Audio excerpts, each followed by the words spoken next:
ஹாய்மா, இன்னைக்கு பவி கிச்சனில் என்ன சமையல்? ஹாய், வாங்க சொல்கிறேன். இது ஒரு சூப்பரான இங்கே வாங்க. இது ஒரு சூப்பரான சண்டே தான். இப்படி நேரம் வைங்க போனேன்.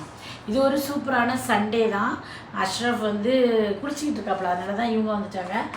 ஆஸ் யூஷுவல் சுட சுட சோறு. அதுக்கப்புறம் பார்த்தீங்கன்னா இதுதான் நல்லா. இங்கே வாங்க, இதை காட்டுங்க. தெரியுதா? பக்கத்தில் எப்படி காட்டுங்க. இந்த பக்கத்தில் வாங்க.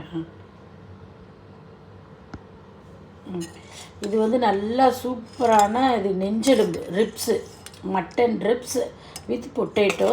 நல்லா சூப்பராக இருக்குது, நல்லா எம்மியாக. அதுக்கப்புறம் நல்லா கொழுப்பாக இருக்குது. இந்த இது பாதி இது இந்த கொழுப்பையும் காட்டிடுவோமா? அந்த இருக்குல்ல, சாப்பிட்றதுக்கே நல்லா எம்மியாக இருக்கும். அதுக்கப்புறம் நல்ல ரிப்ஸு அண்டு தென் அவரைக்காய் பொரியல். இது நல்லா எம்மியாக வச்சுருக்கேன். அதுக்கப்புறம் சாப்பிட்டு முடித்ததுக்கப்புறம் பப்பாயா அப்படின்னு கேட்டேன். ஸோ ஒரு கேமராமேன் வந்து புது கேமராமேன். ஸோ சாப்பிட்டு முடிச்சதுக்கப்புறம் இன்றைக்கி இது குளிர் தான் இருந்தாலும் பப்பாயா வந்து ஒரு கார்டனில் அந்த நேரத்து வாங்கிட்டு வந்தது. ஸோ இதுதான் இன்றைக்கி பப்பி கிச்சனில் ஸ்பெஷல். சாப்பிடலாமா?